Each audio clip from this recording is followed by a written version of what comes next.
For over a century, three words defined Mercedes-Benz: the best or nothing.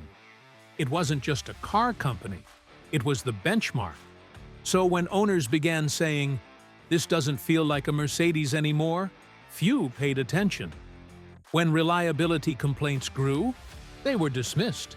And when six-figure cars started piling up on lots with heavy discounts, Mercedes believed something dangerous: that buyers wouldn't notice. This isn't about one bad car or EVs, screens, or cost-cutting alone. It's about a mindset, a moment when reputation was mistaken for immunity. Because luxury buyers aren't loyal by default. They're loyal only to consistency. And once they notice you were wrong, they never unsee it. This is the story of how Mercedes-Benz stopped being the benchmark and started explaining itself. Chapter 1. When Mercedes didn't chase the market chased Mercedes. There was a time when Mercedes didn't follow trends. They set them sometimes at their own expense. Older Mercedes vehicles were famously overbuilt. Engines designed to outlive the car. Suspensions engineered for durability, not spreadsheets. Interiors made to age slowly, not impress instantly. Mercedes engineers once joked that the hardest part of their job was convincing management to stop making things too strong. But that philosophy was expensive. As competition intensified, especially from Lexus, in the 1990s, Mercedes faced a new reality. Customers wanted luxury and reliability, and Lexus delivered both, quietly and consistently. Mercedes responded, but not by doubling down on durability. They responded by optimizing. Cost-sharing platforms, outsourced components, more electronics, faster development cycles. None of these changes were catastrophic on their own, but together, they shifted the brand's center of gravity. Mercedes stopped being the car you bought to keep forever. It became the car you leased and returned before the warranty ended. And that was the first silent signal that something had changed. Chapter 2. Complexity became the new luxury. Modern Mercedes interiors are breathtaking. Screens everywhere, ambient lighting in dozens of colors, touch-sensitive controls, software-driven everything. On the showroom floor, it feels like the future. But complexity has a cost, and not just financial. Luxury used to mean effortlessness. Now it often means fragility. Airmatic suspensions fail. Touch screens freeze. Sensors malfunction. Software updates introduce new problems. And when these systems fail, they fail expensively. Buyers didn't mind paying more until they realized what they were paying for. Not longevity, not reliable, but experience density. Mercedes began assuming customers would tolerate this because the brand always had. That assumption was wrong. Chapter 3. The illusion of they'll never own it long enough. One of the quiet shifts in Mercedes' strategy was who they were designing cars for. Not long-term owners, but short-term users. Leasing changed everything. When most customers lease for 3 years, durability beyond that becomes someone else's problem. The second owner, the third owner, the used market. Mercedes knew this. So did competitors, but they reacted differently. Lexus built cars to survive neglect. Mercedes built cars to survive warranties. And buyers noticed. Forums filled with warnings. Used Mercedes depreciation accelerated. Ownership horror stories spread faster than official messaging could contain them. Luxury doesn't survive on first impressions alone. It survives on trust. And trust erodes quietly until it's gone. Chapter 4. Reliability isn't a rumor. When enough people say it, for years, Mercedes dismissed reliability concerns as exaggerated. But data accumulated.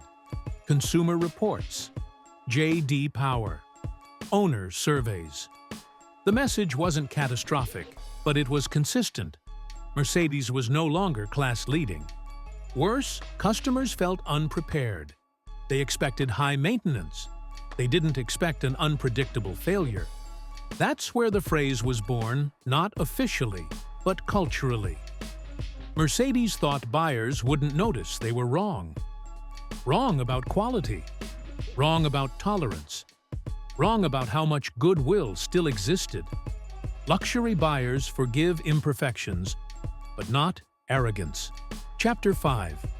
When discounts destroy authority. Nothing damages a luxury brand faster than desperation pricing, because luxury is not built on affordability, it's built on authority. And authority disappears the moment a brand starts negotiating with its own image. When Mercedes began heavily discounting flagship models, particularly the EQ lineup, it sent a signal far louder than any marketing campaign ever could. These weren't entry-level cars. These were supposed to be technological statements rolling proof that Mercedes still sat at the top of the automotive hierarchy. Instead, they were suddenly being offered with incentives that felt closer to clearance sales than prestige ownership. Luxury products are meant to be chased. Discounts flip that dynamic. They turn desire into hesitation. Customers who paid full price felt punished for their loyalty. The unspoken contract between luxury brands and buyers, "You pay more because we protect the value," was broken. Meanwhile, new buyers learned an even more damaging lesson. Wait 6 months. Wait a year. The price will fall. It always does. And once that expectation sets in, pricing power evaporates. Mercedes didn't just lose money on each discounted unit. They lost something far more valuable than credibility. Authority in luxury isn't about volume. It's about restraint. Ferrari understands this. Porsche understands this. They would rather sell fewer cars than teach customers their products are negotiable. Mercedes, however, chose to protect sales numbers instead of perception. And in luxury, perception is the product. The discounts didn't solve the EQ problem, they exposed it. They told buyers that Mercedes itself lacked confidence in what it was selling. Because truly, great luxury products don't need to be explained. And they certainly don't need to be discounted. Once authority is gone, rebuilding it takes years, sometimes decades. And for Mercedes, this moment marked the beginning of a long uphill climb back to respect. Chapter 6. EVs Exposed. The brand's fragile confidence. The EQ lineup was meant to be Mercedes's electric rebirth, a clean break from the past and a confident step into the future. Instead, it revealed something far more uncomfortable: hesitation. From the beginning, the EQ cars felt conflicted. The designs were bold, but polarizing smooth, rounded shapes that abandoned the strong, commanding lines Mercedes had built its identity on for decades. They didn't look timeless. They looked experimental.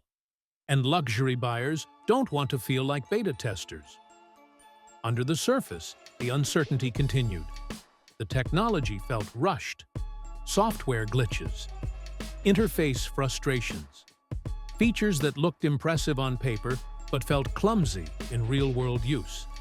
Meanwhile, competitors, especially Tesla, focused relentlessly on efficiency, charging speed, and range.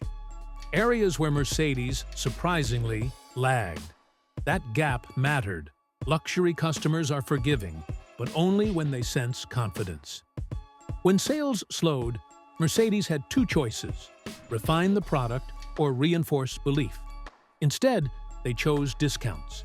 And that decision told buyers everything they needed to know. Tesla sold conviction. Mercedes sold incentives. Tesla customers weren't buying panel gaps or build perfection. They were buying belief in a mission. Mercedes, once the master of aspiration, suddenly sounded unsure of its own direction. The EQ cars didn't feel like the future of Mercedes. They felt like a side project that needed help to move. And in luxury, confidence is contagious. Doubt is fatal. Mercedes didn't fail because EVs are hard. Every legacy automaker struggled.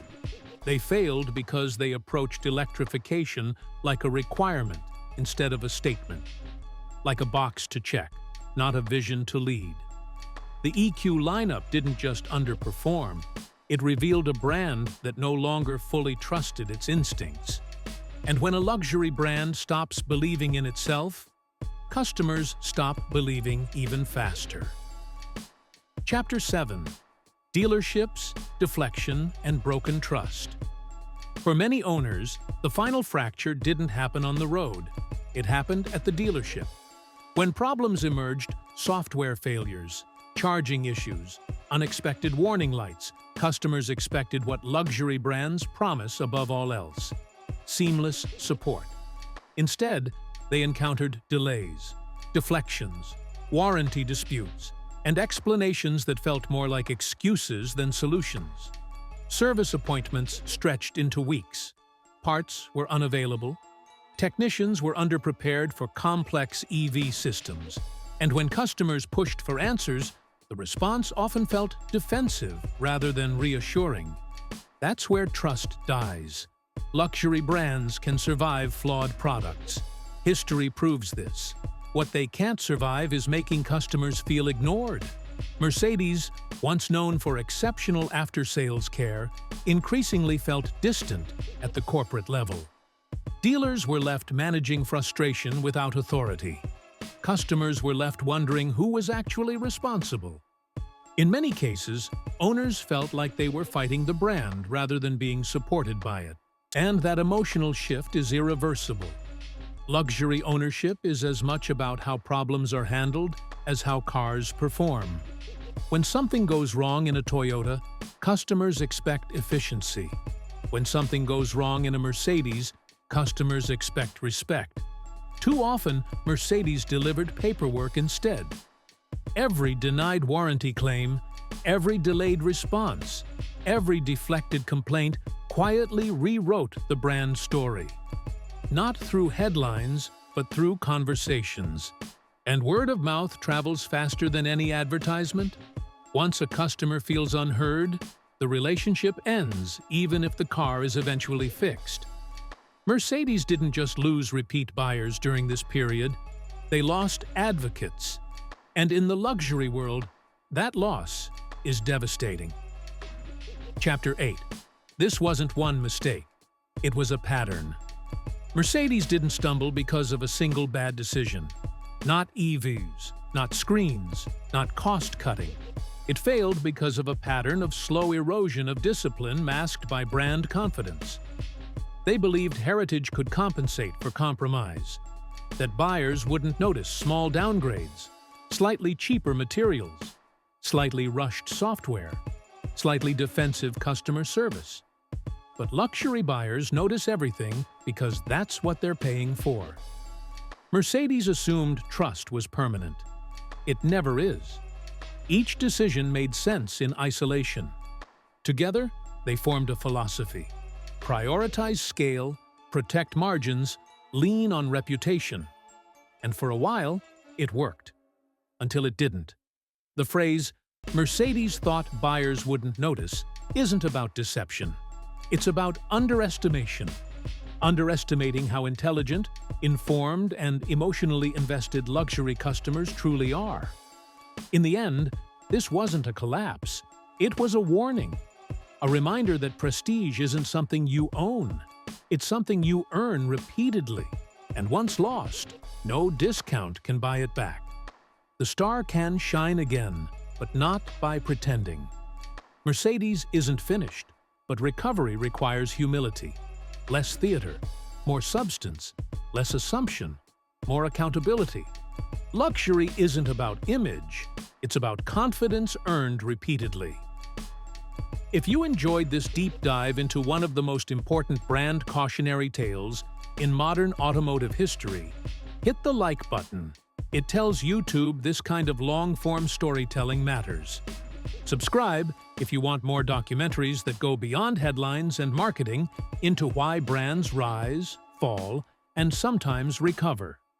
And comment below Do you think Mercedes can reclaim its old standard, or has the definition of luxury permanently changed? Because once buyers notice you were wrong, the only question left is whether you're brave enough to admit it.